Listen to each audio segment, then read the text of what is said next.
అంటే ఇక్కడ కనబడుతున్న ఈ 16 నెలల్లోని కొంత యోగంలోకి వెళ్ళిన తర్వాత మళ్ళీ 16 నెలలు కానీ ఆ స్థానం నుండి మార్పు రావడం కానీ, లేకపోతే ఆ టైంకి బై ఎలక్షన్స్ అవ్వచ్చు, లేకపోతే ఆ టైంకి ఇంకేమైనా కారణం ఉండొచ్చు. మొత్తానికి ఆయన అక్కడ నుండి కొంచెం తప్పుకునే అవకాశం ఉంటుందన్నమాట. ఇప్పుడు ఎమ్మెల్సీగా ఏదో చేశారు, ఆయన చేస్తుండగా ఈ అవకాశం వచ్చిందన్నారు. మధ్యలో ఏదైనా కారణం ఉండొచ్చు. అయితే ఏంటంటే ఆ కారణం ఉన్నప్పుడు రోషయ్య గారు ఏ విధంగా బయటకు వచ్చేసారో ఇక్కడ కూడా వచ్చే అవకాశం ఉంది. కాబట్టి ఈ యోగం అనేది ప్రజలకు ఎంతవరకు ఈయన ఉపయోగపడుతున్నదో, ప్రజలకు ఏ విధంగా అది సక్సెస్ఫుల్ అవుతున్న విషయానికి వచ్చినప్పుడు మాత్రం అది కొంచెం తక్కువగానే కనబడుతుంది చెప్పగలం. ఓకే, మరో కాలర్ లైన్ లో ఉన్నారు. రమేష్ నాయుడు గారు జమ్మూ కాశ్మీర్ నుండి. రమేష్ నాయుడు గారు నమస్తే అండి. శర్మ గారు ఉన్నారు, మాట్లాడండి. నమస్కారం రమేష్ నాయుడు గారు, నమస్కారం సార్. నా పేరు రమేష్ నాయుడు సార్. చెప్పండి. నాది డేట్ ఆఫ్ బర్త్ 6/10/72 సార్. అయ్యా, మీ ఇండివిజువల్ జాతకం చెప్పట్లేదండి మేము ఇక్కడ. పొలిటికల్గా మీరు ఎవరి గురించి తెలుసుకోవాలి, ఏం జరగబోతుందో తెలుసుకుంటే దానికి సమాధానం మాత్రమే చెప్తామండి ఇక్కడ. సార్ కొంచెం నాకు నేను ఆర్మీలో చేస్తాను సార్, కొంచెం అన్ని వేళ కొంచెం ఇబ్బందిగా ఉంది సార్. సరే, అందులో మా పర్సనల్ నెంబర్ ఇస్తున్నారండి, ఆ నెంబర్ కాంటాక్ట్ చేస్తే మీకు ఇండివిజువల్గా చెప్తాం పర్సనల్గాను. బట్ ఇందులో మాత్రం ఓన్లీ పొలిటికల్ పంచాంగం చెప్తామండి ఇది. గులాం నబీ ఆజాద్ ఇక్కడికి వచ్చారు ఆయన పర్యటన నిమిత్తంలో. దానిలో తెలంగాణకు చెందిన కొందరు ఆయన్ని కలిసి తెలంగాణ ఇవ్వకపోతే మళ్ళీ ధర్నాలు చేస్తాము, మళ్ళీ గొడవలు చేస్తాము అన్నట్టుగా చెప్పారు. ఇప్పుడు తెలంగాణ పరిస్థితి ఎలా ఉండబోతుంది అంటారు? అంటే ఈ చర్చ తర్వాత తెలంగాణ వచ్చే పరిస్థితి. ఇప్పుడు మనం ఇందాకలో ఒక క్లారిటీ ఇచ్చేవాడి వచ్చిన విషయంలో ఏంటంటే, తెలంగాణ ఇప్పుడు ఆజాద్ గారు వచ్చారు చెప్పి మేము ఇచ్చేస్తాం లేకపోతే ధర్నాలు చేస్తాం మీరు ఎంత చెప్పినప్పటికీ కూడాను దానికంటూ ఒక స్ట్రెంగ్త్ అంటూ ఉండాలండి. ఇప్పుడు దీనికి ఒక ఉదాహరణ చూద్దాం. లాస్ట్ ఇయర్లో మన చంద్రబాబు నాయుడు గారు మహారాష్ట్ర కూడా వెళ్ళి ధర్నా చేయడానికి వెళ్ళారు. కానీ అది ఆల్మోస్ట్ ఒక రకంగా చెప్పడం ఫెయిల్యూర్ అయిన ఇష్యూ కింద చెప్పుకుంటామట. ఆయన ఇంతమందితో వెళ్ళి అక్కడ ఒక రూమ్లో బంధించారు, ఇన్ని కెమెరాలు పెట్టి ఎన్ని చూపించినా దాన్ని అసలు ఎక్కడ మనం పాజిటివ్గా తీసుకోవడానికి అవకాశం ఉంది. దానికి ఏంటంటే ఆ బేస్మెంట్ ఆ జాతకం అంత సపోర్టింగ్ లేకపోవడం వల్ల ఎంత చేసినా ఒకలాగే ఉంటుందన్నమాట. సో ఆ విధంగా ఏంటంటే ఇప్పుడున్న పరిస్థితుల్లోని వాళ్ళు ఆజాద్ని కలవండి, ఎవరిని కలవండి, ఎవరికి చెప్పినా కూడా ఇదైతే క్లియర్ ఏంటంటే తెలంగాణ పార్టీకి ఎంత బలం ఉన్నప్పటికీ అధిష్టానం ఎవరైతే ఉన్నారో కేసీఆర్కి బలం లేకపోవడం వలన డెఫినెట్గా అటువంటి సమస్యలు అటువంటి ఏమైనా చేయాలనుకున్న ధర్నాలలో అన్నమాట పాజిటివ్గా సక్సెస్ఫుల్ వచ్చే అవకాశం కొంచెం తక్కువ అని చెప్పడానికి అవకాశం ఉంది. ఓకే, మరో కాలర్ లైన్లో ఉన్నారు. సత్య గారు హైదరాబాద్ నుండి. సత్య గారు నమస్తే అండి. నమస్తే అండి. శర్మ గారు ఉన్నారు, మాట్లాడండి. అమ్మా చెప్పండి. అమ్మా గుడ్ ఈవినింగ్ అండి. గుడ్ ఈవినింగ్ మేడం, చెప్పండి. మా హస్బెండ్ కాంగ్రెస్ పార్టీ తరఫున క్రిస్టియన్ మైనారిటీ కోఆర్డినేటర్ అండి. దేనికండి? Christian minority coordinator. చెప్పండి. అయితే తన ఇది ఎట్లా తెలుసుకుందామని. ఆయన డేట్ ఆఫ్ బర్త్ చెప్పండి. పొలిటికల్ గా ఫ్యూచర్ ఎలా ఉంటుంది అని తెలుసు. పోనీ ఆయన డేట్ ఆఫ్ బర్త్ చెప్పండి, చెప్తాను. 1975 అండి, June 2nd. June 2nd, 1975. అవును సార్. టైం అండి? టైం ఐడియా లేదు సార్. ఐడియా లేదా? సరే అండి. సో ఇక్కడ పొలిటికల్కైనా ఆయన కాంగ్రెస్ తరఫున లేకపోతే మైనార్టీ కమ్యూనిటీకైనా అంటారా? అవునవును, కాంగ్రెస్ తరఫున. కాంగ్రెస్ తరఫున అండి. సరే అండి. ఏ ఊళ్ళో పుట్టారండి ఆయన? గుంటూరు సార్. అచ్చా, సరేనమ్మా. ఇప్పుడు మీరు టైం చెప్పకపోయినప్పటికీ అంటే ట్రాన్సిట్ పీరియడ్ చూస్తామండి. టైం చెప్పినప్పుడు ఏంటంటే ఇప్పుడున్న ట్రాన్సిట్ పీరియడ్ శతభిషం నక్షత్రంలో ఆయన పుట్టినట్టుగా కనబడుతుంది, కుంభరాశిలో పుట్టినట్టుగా. ఇక కుంభరాశికి పొలిటికల్ కెరియర్ ఏ విధంగా ఉంది ఇప్పుడు ట్రాన్సిట్ ప్రకారం చూస్తుంటే భాగ్యంలో శని, రాజ్యస్థానంలో రాహు. సో ఇక్కడ ఏం చెప్తున్నానంటే రాహు ఇంకొక ఏడాది కాలం రాజ్యంలో ఉంటాడు కాబట్టి డెఫినెట్గా ఇంకొక 1.5 year వరకు పొలిటికల్ కెరియర్లో ఎటువంటి ఇబ్బంది ఉండదు. అంటే క్రిస్టియన్ సొసైటీకి అయినా ఏపీకి ఏదో సమ్ పొజిషన్ ఉన్నారని చెప్తున్నారు కాబట్టి సో డెఫినెట్గా అది ఇంకొంచెం గ్రోత్ అయ్యే అవకాశం, దాని గురించి మీరేం వరి అవ్వకలేదు పొలిటికల్ క్యారియర్ వైజ్. అయితే 2013 ఫిబ్రవరి తర్వాత బుధుడు యొక్క మహార్దశ వస్తుందండి. ఆ బుధుడు యొక్క మహార్దశ వచ్చినప్పుడు మాత్రం ఆయన మాటలకి ఒక విలువ వెయిట్ పెరిగే అవకాశం ఉంటుంది. అక్కడ నుండి రాజయోగం చూపిస్తుంది. ఇప్పుడున్న పరిస్థితుల్లో ఎలాగుందో అలా నడుస్తూ నెక్స్ట్ ఇయర్ ఫిబ్రవరి నుండి మంచి గ్రోత్ తీసుకెళ్లే అవకాశం చెప్పగలుగుతామండి. మంచి కెరియర్ ఉంది, ప్రయత్నించండి, సక్సెస్ఫుల్ అవుతారని చెప్తామండి. ఓకే, మరో కాల్ తీసుకుందాం. రాజు గారు గుంటూరు నుండి. రాజు గారు.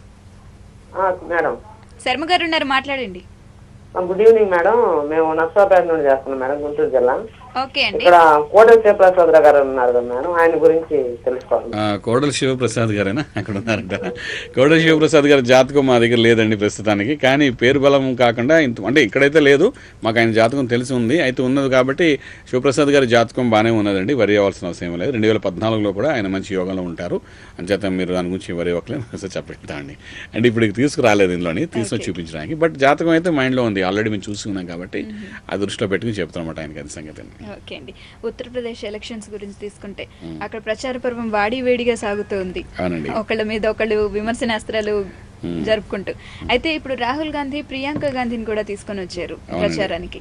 వారిద్దరి పరిస్థితి ఎలా ఉండబోతుందని మనం ఇంతకుముందు కూడా ఇక్కడ ఈ ఛానల్లో మనం డిస్కస్ చేస్తామండి. ప్రియాంక గాంధీ గారి యొక్క జాతకం అద్భుతంగా ఉంది. ఆవిడని తీసుకొచ్చి ఫోకస్ చేయగలిగితే కొంతవరకు కాంగ్రెస్ బలోపేతమయ్యే అవకాశం ఉంది. మనం చూసాం నిన్న కాక మొన్న కూడా ఏంటంటే అమేథీలోనే అక్కడ ఆమె ప్రచారానికి రావడము, అందరూ ఆవిడ అలా ఊపుతుంటే ఇందిరాగాంధీ మళ్ళీ వచ్చిందా అన్నట్టుగా అదొక టెక్నిక్ అండి. మీరు ఇందాక చెప్పిన బొత్స విషయంలో ఒక విషయం మాట్లాడుతున్నమాట. ఆ మాటగారతనంతో కొన్ని పనులు చేసిన అవకాశం ఉంది. అదేవిధంగా ఇక్కడ మన ప్రియాంక గాంధీ గారు ఎప్పుడైతే ఎంటర్ అయ్యి ఉన్నారో అక్కడ అమేథీలో వాటిలో ఉన్నప్పుడు అంటే ఆ వేవ్స్ అండి, ఒక వేవ్స్ మీకు తెలుసో తెలియగానే వన్స్ అపాన్ టైం 83కి ముందు ఇందిరాగాంధీ గారు ఆంధ్ర రాకుండా ఒకే ఒకసారి వస్తే మొత్తం ఆంధ్రాలో 43 సీట్లు ఎంపీ సీట్లు వచ్చాయి ఆవిడకి. అంటే ఆ మూమెంట్ ఆవిడ వచ్చి ఒకసారి చేయి ఇలా చూపించగానే అమ్మ వచ్చిందన్నారు, అందరూ ఓట్లు వేసేసారు. ఐమ్ టాకింగ్ అబౌట్ 76, 70 ఆ టైంలో అన్నమాట. సో ఆ విధంగా ఏంటంటే ఇక్కడ ప్రియాంక గాంధీకి ఆ గ్లో ఉంది, ఇది ఖచ్చితంగా ఏమాత్రం డౌట్ లేదు. జాతకం కూడా అదేవిధంగా బలంగా కనబడుతుంది.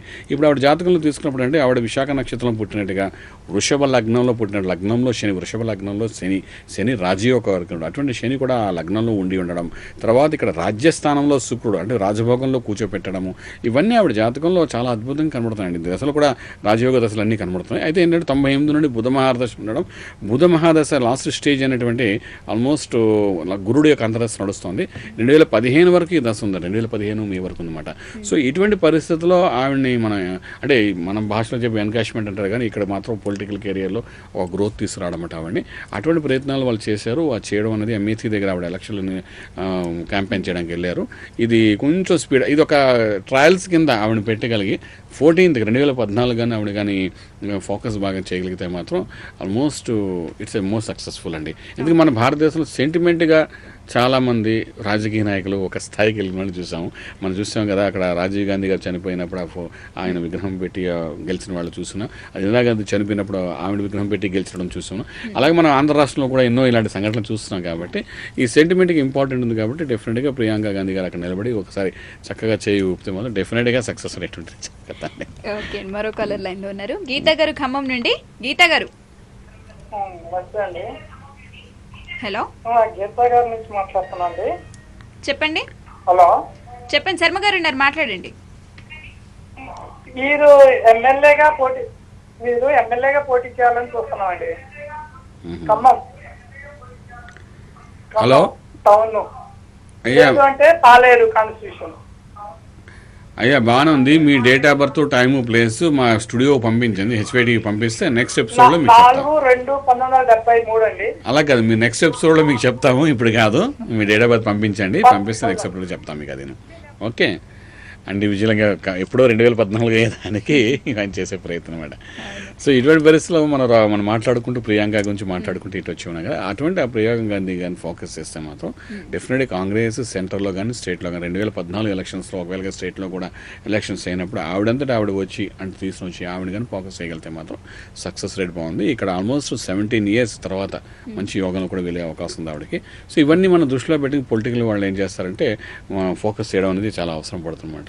సో ఇంతకుముందు కూడా మనం చాలా సంఘటనలు చూసాం ఇలాగా సెంటిమెంట్ చాలా వాల్యూస్ ఇస్తూ ప్రజలు ఎన్నుకోవడం జరిగింది. ఎందుకు మనకు రాష్ట్రంలో కూడా చూస్తాం కాంగ్రెస్ ఒక ఉన్నత స్థితికి వెళ్ళడం కూడా మనం చూసిన కారణం ఏంటి, అక్కడ ఉన్న ఇందిరాగాంధీ గారి యొక్క ప్రభావం వల్ల జరిగింది. సో ఈ విధమైన స్థితిని మాత్రం ప్రియాంక గాంధీ ద్వారా చేయగలిగితే మాత్రం ఈ శని రాజయోగం ఇచ్చే శని ఉన్నాడు కాబట్టి డెఫినెట్గా ఆ సక్సెస్, లాభస్థానంలో కుజుడు ఉండడం కూడా ఒక యోగమే, భాగ్యంలో రాహు ఉండడం కూడా ఒక యోగంగా కనబడుతుంది.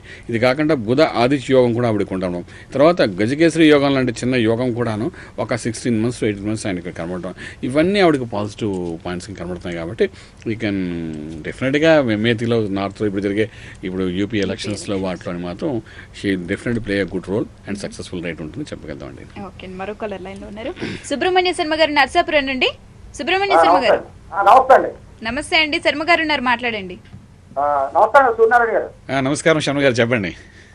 మేము ఏమన్నా ఫ్యూచర్ లో ఏమన్నా పొలిటికల్ లో రాజకీయాల్లోకి వచ్చే అవకాశాలు ఏమైనా ఉన్నాయా? మా డేట్ ఆఫ్ బర్త్ 25/11/59. మీరు అంత గట్టిగా తొందరగా చెప్పేస్తారా? మీరు ఏ పార్టీ తరఫున వెళ్దాం అనుకుంటున్నారు? ఏ పార్టీ అయినా పర్లేదండి. మీరు అలా కనకండి. రాజకీయ బలం ఉందా లేదా అనే దానికి ఇండివిజువల్ జాతకాలు చెప్పడానికి కాదు. ఇక్కడ ఏదైనా పార్టీ గురించి మీరు ప్రత్యేకంగా అడగండి, ఎలా ఉంది పరిస్థితి అంటే ఆ పార్టీ గురించి చెప్తాను ఇక్కడ. ఓకే, జగన్మోహన్ రెడ్డి పార్టీలో ఇప్పుడు ఏమిటంటే జగన్మోహన్ రెడ్డి గారి పార్టీకి అయితే 2014లో బలోపేతమయ్యే అవకాశం ఉంది పూర్తిగా.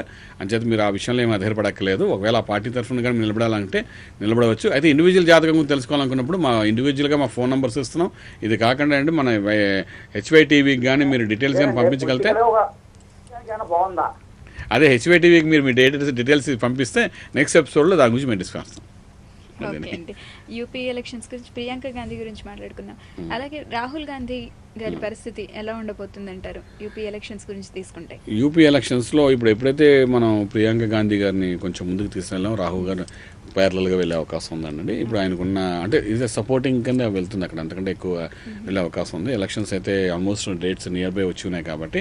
అయితే ఇక్కడ కూడా ఏంటంటే కొంచెం ఆవేదన, అంటే ఇప్పుడు 2007 నుండి ఈయనకి చంద్రమహాదశ, అందులో ఇక్కడ అంతర్దశ శని యొక్క ప్రభావం ఉంది కాబట్టి కొంచెం మనోవేదన, ఏదో తెలియని లోటు అయితే రాహుల్ గాంధీలో కనబడే అవకాశం ఉందండి. వాళ్ళు ఎంత అంటే దీక్షగా అన్ని చోట్ల ప్రయాణం చేసినప్పటికీ ఎక్కడో ఒక మాటలు శని చంద్రులు కలిసేటప్పుడు ఏంటంటే మనసుకి తెలియకుండానే తప్పు జరుగుతుందండి. అంటే తను ఫీల్డ్లో వెళ్తూ మాట్లాడుతుంటే మాటల్లోనే తెలియకనే మాట దొరుకుతుంది, తప్పుడు దొరుకుతుంది అనమాట. అది పట్టుకోవడానికి ప్రజలు మీడియా వాళ్ళందరూ పట్టుకోవడానికి ప్రయత్నం చేస్తారనమాట. సో తను తెలియకుండానే తప్పుడు మాటలు జరుగుతుంటాయన్నమాట. దానివల్ల అంటే పాజిటివ్ వేవ్స్ కంటే నెగిటివ్ వేవ్స్ ఎక్కువ వస్తాయన్నమాట. శనిచంద్రుల కలయికలో ఉన్నప్పుడు జరిగే మూమెంట్స్ అన్నీ అలా జరుగుతుంటాయి అన్నమాట. సో అటువంటి స్థితి ఇక్కడ ఆయన జాతకంలో కనబడుతుందన్నమాట. జ్యేష్ఠ నక్షత్రం అయినప్పటికీ కూడా ఆ స్థితి ఏం చేస్తుందంటే ఆయన ఎప్పుడూ ఎంత కంట్రోల్ చేసి ఎంత సక్సెస్ఫుల్ చేద్దాం అనుకున్నా ఆయననే మాటల్లోనే ఆయన క్వశ్చన్కి ఆన్సర్ రాక ఆయన ఇబ్బంది పడేటట్టు అవుతుందన్నమాట. సో రాహుల్ గాంధీ గారు వెళ్ళారు అంటే ఎంత తక్కువగా మాట్లాడి, ఎంత ప్రజల్లోకి వెళ్ళగలిగి తక్కువ మాట్లాడి అండ్ స్పీచెస్ కానిచ్చి తను ఓన్లీ బై మూమెంట్ ప్రజల దగ్గరికి వెళ్ళి చేయగలిగితే సక్సెస్ఫుల్. ఇప్పుడు ఒక ఎగ్జాంపుల్ చూడండి, సోనియా గాంధీ గారి స్పీచెస్ అక్కడ మనం విన్నాం, సాధారణ చూడండి ఎక్కడ విన్నాం. ఆయన అంటే ఆవిడ వచ్చి అలా కనబడుతూ ఏం మాట్లాడుతాం అనేది బ్యాకప్ ఎవరు చెప్తుంటారు తప్ప, బట్ బేసిక్లీ మనం స్పీచెస్ తక్కువ ఉంటాం. సో ఆ విధంగా ఏంటంటే ఇక్కడ వాయిస్ అనేది హ్యాస్ టు బి కంట్రోల్డ్ అనే ప్రాపర్ వే. ఆ వాయిస్ జాగ్రత్త చేసుకోగలిగితే మాత్రం కొంచెం అది బయటపడకుండా ఉంటే మాత్రం ఈ సక్సెస్ రేట్ పెరిగే అవకాశం ఉంది. శనిచంద్రుల కలయిక అనేది తెలియని తప్పును దొర్లించే అవకాశం ఉంటుందన్నమాట. సో ఈ షుడ్ బి వెరీ కేర్ఫుల్. ఆయన మళ్ళీ వెనక్కి తీసుకోవడానికి అవకాశం ఉండదన్నమాట. ఎందుకంటే ప్రైమ్ మినిస్టర్ క్యాండిడేట్ అని అందరూ ఫోకస్ చేస్తున్నారు అంటే అప్పుడు ఏంటంటే చాలా జాగ్రత్తగా స్పీచెస్ ఇవ్వాల్సి వస్తుందన్నమాట. ఇలాంటి సంఘటనలు జరిగే అవకాశం ఆయన కనబడుతుంది కాబట్టి కొంచెం మైనస్ పాయింట్ గానే చెప్పగలుగుతాం. ఓకే, మరో కాలర్ లైన్ లో ఉన్నారు. వినయ్ గారు శ్రీకాకుళం నుండి. వినయ్ గారు నమస్తే అండి. శర్మ గారు ఉన్నారు, మాట్లాడండి. మేడం గారు, వినయ్ గారు చెప్పండి.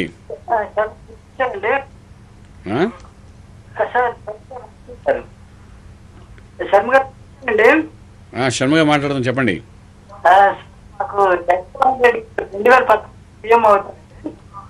జగన్మోహన్ రెడ్డి గారు సీఎం అవుతారా? అయ్యో, ఏమండి మీరు ఆయన ఎంపీ అని సంగతి ముందు గుర్తుపెట్టుకోండి. ఆయన సీఎం గురించి తర్వాత సంగతి, ముందు ఆయన ఎంపీ అండి. అంచేతనంటే ఇక్కడ సీఎం అవ్వడానికి బోల్డ్ అని ప్రయత్నాలు ఉంటాయండి. జగన్మోహన్ రెడ్డి గారి యొక్క పార్టీ వైఎస్ఆర్ కాంగ్రెస్ పార్టీకి అయితే 2014 కొంచెం బలం పెరిగే అవకాశం ఉంది. అప్పుడు ఎప్పుడైతే ఆ పార్టీ తరఫు నుండి ఎలక్షన్స్లో నిలబడతారో డెఫినెట్గా మంచి బలోపేతంగా రాష్ట్రంలో మన అసెంబ్లీలోని ఒక వర్గం పూర్తిగా, అంటే ఒక వర్గం సంబంధించిన వ్యక్తులు పూర్తిగా బలాన్ని చూపించి, ఈరోజు కేసీఆర్ గారు ఏ విధంగా అయితే తనకున్న ఎమ్మెల్యేస్తో ఏ విధంగా అయితే ఆయన చూపించగలుగుతారు ఆ విధంగా చూపించడానికి పూర్తిగా అవకాశం ఉంటుంది. సమయానుసారం ఆయన ఏం చేయాలో చేయగలుగుతారు. కానీ ఆయన ఉన్నది ఎంపీ కాబట్టి ప్రస్తుతానికి అటువంటి ఆలోచనలు అయితే మీరు పెట్టుకోక్కర్లేదు. 2014 ఎలక్షన్స్ అప్పుడు ఎవరైతే వైఎస్ఆర్ కాంగ్రెస్ తరఫున సీఎం క్యాండిడేట్గా వాళ్ళు చూపిస్తారో ఆ క్యాండిడేట్కి ఎంత బలం ఉంది లేదు అనేది అప్పుడు మేము చెప్పడానికి అవకాశం ఉంటుంది. ప్రస్తుతానికి అయితే చెప్పే అవకాశం లేదని చెప్తాను. Okay, thank you so much sir. మా స్టూడియోకి వచ్చేసి రాజకీయ భవిష్యత్తుల గురించి మాకు తెలియజేసినందుకు. ఇది ఇవాల్టి పొలిటికల్ పంచాంగం. చూస్తూనే ఉండండి HY TV, feel the pulse.